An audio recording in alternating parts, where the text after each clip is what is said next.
అన్న ఏం పేరు? నరేష్ నరేష్. వరంగల్ నాది. వరంగల్ నుంచా? ఎట్లుంది మరి కాంగ్రెస్ ప్రభుత్వం వల్ల నిరుద్యోగుల పరిస్థితి ఎట్లా ఉన్నది? 2 లక్షల ఉద్యోగాలు అన్నాడు, అప్పుడు జాబ్ క్యాలెండర్ ముందరనే ప్రకటించారు యూత్ డిక్లరేషన్ లా. ఏంది పరిస్థితి? పరిస్థితి మాత్రం నిరుద్యోగుల పరిస్థితి దారుణంగా ఉంది. ఎందుకంటే చెప్పనా, నువ్వు మనకు 30 లక్షల మంది నిరుద్యోగులు ఉన్నారని చెప్పినావు. సోమాది కూడా ప్లస్ క్లబ్ లో మీటింగ్ పెట్టినావు. ఓయూకి వచ్చినావు, చిక్కడపల్లికి వచ్చినావు, అశోక్ నగర్కి వచ్చినావు, మన రాహుల్ గాంధీని తీసుకొచ్చినావు, కాబోయే ప్రధానమంత్రి రాహుల్ గాంధీని కూడా తీసుకొచ్చినావు, ప్రియాంక గాంధీని తీసుకొచ్చినావు. నిన్నైతే ఎవరు నమ్మలేరని వాళ్ళని తీసుకొచ్చి నమ్మించినావు.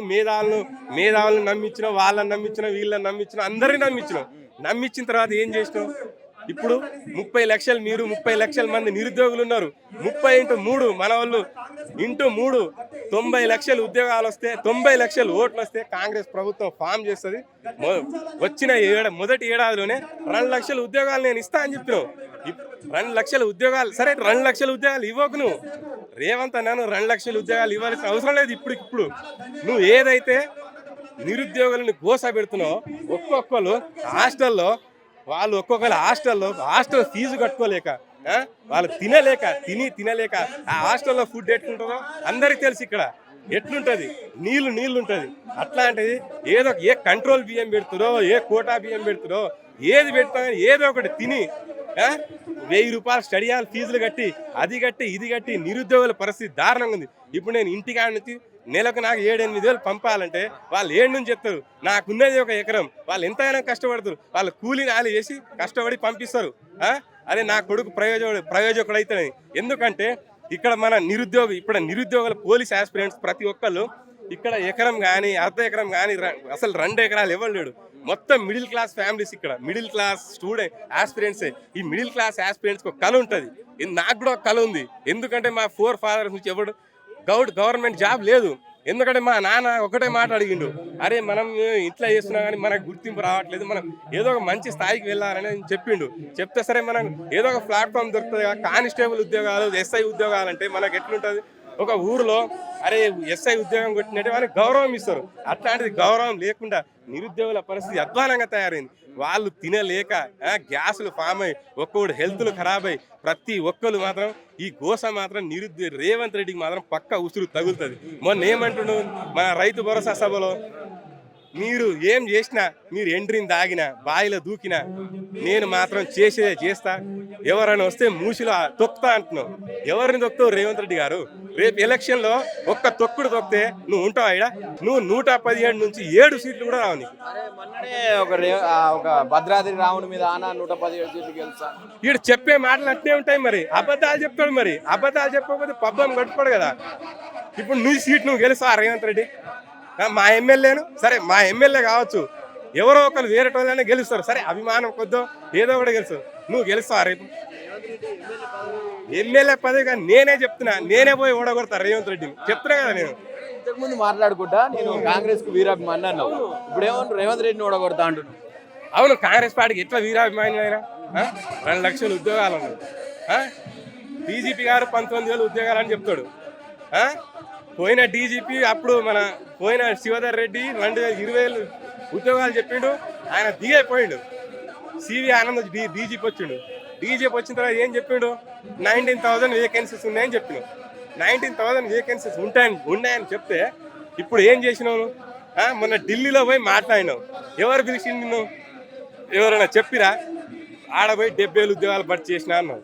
70,000 ఉద్యోగాలు ఇచ్చినావు?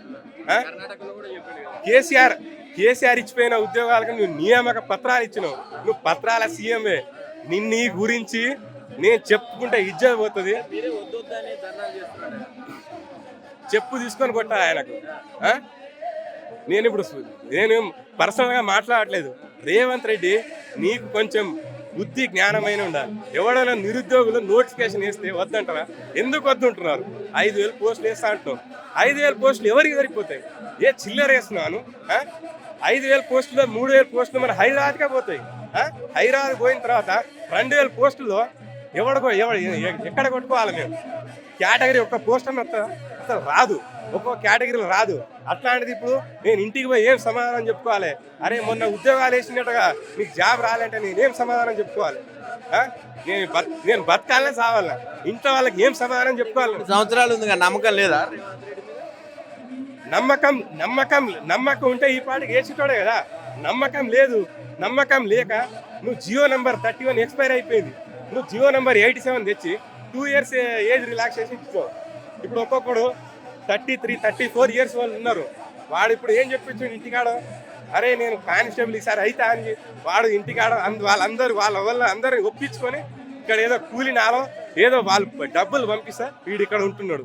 అట్లాంటిది వానికి ఇప్పుడు ఏజ్ రిలాక్సేషన్ ఇవ్వకపోతే వాడు ఇప్పుడు ఇంటికి పోయి ఏం సమాధానం చెప్పుకోవాలి? అరే బిడ్డ ఉద్యోగాలు వేసిందంట, నీకెందుకు రాలే అంటే, నాన్న ఇప్పుడు ఇంటికి పోయి అమ్మ నాకు ఏజ్ రిలాక్సేషన్ పెంచలే అని చెప్పుకుంటే నా ఇజ్జత్ పోతుందా? ఇంటికి పోయి ఇజ్జత్ పోదా?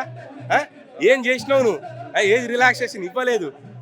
అట్లాంటి మళ్ళా మార్పు వస్తుంది కానీ మీ అమ్మాయి ఇలా కాలు మొక్కేపించారు కదా కాంగ్రెస్ కి, ఇప్పుడు ఏమనిపిస్తుంది? మార్పు అంటే మనం ఊహించినాం. నువ్వు లేస్తే మూసి హైడ్రా ఇద్దరు రెండు మీదే పడ్డు. మూసి డెవలప్మెంట్ చేస్తా, మెట్రో కొంట, అది కొంట, ఇది కొంట అని మాట్లాడుతాం. మూసిని 1,00,000 కోట్లు పెట్టి డెవలప్మెంట్ చేస్తా అని చెప్తున్నావు. 1,000 కోట్లు పెట్టి 20,000 నోటిఫికేషన్ ఇవ్వలేవాను? 20,000 ఉద్యోగాలకు నోటిఫికేషన్ ఇవ్వలేవా? ఎందుకు ఇస్తలేవు? నీ ఇంటెలిజెన్స్ వ్యవస్థ ఎటుపోయింది?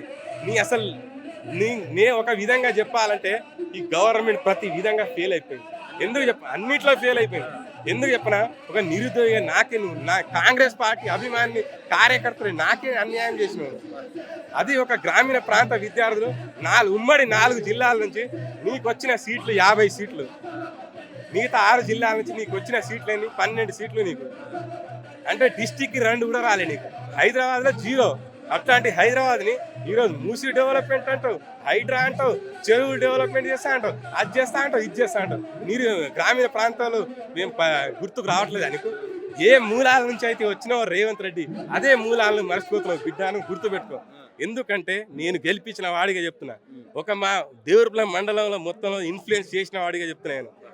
నాకు ఏ మీటింగ్ పోయినా నాకు చేరు ఉంటుంది. కాంగ్రెస్ పార్టీ మీటింగ్ పోయినా, ఏ మీటింగ్ పోయినా స్టేజ్ మీద చేరు ఉంటుంది నాకు. సరే పని చేసినాం.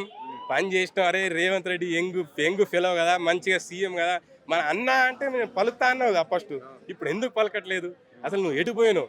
నీ సలహాలు ఇచ్చేటోళ్ళేవాడు? నీ సలహాలు కొంపేసేమన్నా ఆందోళన తెచ్చుకున్నావా? ఎట్లయితే నువ్వు వైఎస్ జగన్మోహన్ రెడ్డి పాలన చేస్తున్నావు అలాగే చేస్తున్నావు. 117 సీట్ల నుంచి 7 సీట్లు కూడా రావు. నేను చెప్పుకున్నా, ఈయన రేవంత్ రెడ్డి బీజేపీతోని మ్యాచ్ ఫిక్సింగ్ చేసుకున్నాడు. ఇది అమిత్ షా దగ్గర, మోడీ దగ్గర మాట ఇచ్చి వచ్చిండు. అరే నువ్వు మా పైన కొట్టినట్టు చేయి, కానీ సరే ఓకే నువ్వు నిరుద్యోగుల పక్షపాతివి అనుకో. 45 రోజుల నుంచి దిల్సుఖ్ నగర్లో, అశోక్ నగర్లో, చిక్కడపల్లి దగ్గర ధర్నాలు చేస్తుంటే ఎటుపోయినావు నువ్వు? అసలు కనీసం దున్నపోదు మీద వర్షం పడ్డట్టు కూడా లేదు నీకు. నిద్రపోయేవాడిని లేపవచ్చు, కానీ నిద్రపోయేటట్టు నటించేవాడిని మనం లేపలేం. అసలు నువ్వు ఏం పాలన చేస్తున్నావో, ఏం చేస్తున్నావో, అసలు నువ్వు ఖచ్చితంగా మాత్రం నువ్వు ఓడిపోవడం ఫిక్స్. ఇది మాత్రం ఖాయం. తక్షణమే 20,000 ఉద్యోగాలు ఇవ్వాలి. 20,000 ఉద్యోగాలు వస్తే ఆ మాత్రం పాజిటివ్ ఈ నిరుద్యోగుల నుంచి పాజిటివ్ వైబ్ అని వస్తుంది. అదే 20,000 మన నోటిఫికేషన్ ఇవ్వు.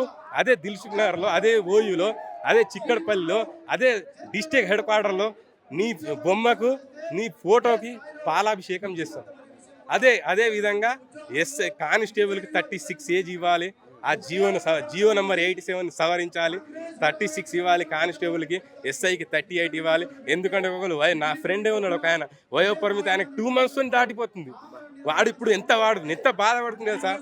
వాడు మొన్నటి వరకు బాగా చదివిండు, అరే పక్క నాకు ఒక జాబ్ వస్తా అనుకున్నాడు. వాడు అట్లా అంటే ఈరోజు వాడు 2 నెలల నుంచి, 1 నెల నుంచి వాడు బయటకు వస్తలేడు. రూమ్లో వాడే ఏం చేసుకుంటా ఆత్మహత్యని. నేను ఇక సావే నాకు దిక్కు అంటున్నావు. ఒకవేళ ఏజ్ పెంచకపోతే నేను చచ్చిపోవడమే బెస్ట్ అంటున్నావు. చచ్చిపోతా అంటున్నా ఆయన. అంటే ఎవరు గోస పుచ్చుకుంటున్నావు? ఒక నిరుద్యోగి గోస. ఒక నిరుద్యోగులు తలుచుకుంటే ఏదైనా అవుతుంది. తిమ్మిని బమ్మి చేస్తారు, బమ్మిని తిమ్మి చేస్తారు. అట్లాంటిది నీకు అన్నీ తెలుసు. అన్నీ తెలిసి కూడా నువ్వు నటిస్తున్నావు. ఎందుకు చెప్పనా? ఇప్పుడు 7,000 ఇస్తా నేను, నీ ఎలక్షన్ ముందు ఇంకో 10,000 పడేస్తా అని అనుకుంటున్నావు. ఇప్పుడు ఇచ్చేది ఏదో, ఇప్పుడు నువ్వు వేసేది ఒకటే నోటిఫికేషన్. ఎందుకంటే ఇప్పుడు ఆగస్టులో నోటిఫికేషన్ వేసిన అనుకో వీడెప్పుడు నవంబర్లో ప్రిలిమ్స్ పెడతాడు, నవంబర్లో డిసెంబర్లో ప్రిలిమ్స్ పెడతాడు, డిసెంబర్లో ప్రిలిమ్స్ పెడితే నువ్వు ఖచ్చితంగా ఏప్రిల్లో ఈవెంట్స్ పెడతావు నువ్వు. ఏప్రిల్లో ఈవెంట్స్ పెట్టి ఇంకో 4 నెలల తర్వాత మెయిన్స్ పెడతావు నువ్వు. ఇక్కడనే నీకు 1 year అయిపోయింది, రిజల్ట్ రావడానికి ఇంకో 4 months. వాళ్ళ సర్టిఫికేట్ వెరిఫికేషన్, ఆ వెరిఫికేషన్, ఈ వెరిఫికేషన్ ఇంకో 3 నెలలు. ఇక్కడనే 2 years స్పాన్ అయిపోయింది నీది. వాళ్ళని ట్రైనింగ్ సెంటర్లు పోతావు, ఇటు ఎలక్షన్ జరిగిపోతుంది, ఇటు నువ్వు వీక్ పోతావు, వాళ్ళు మంచినే ఉంటారు.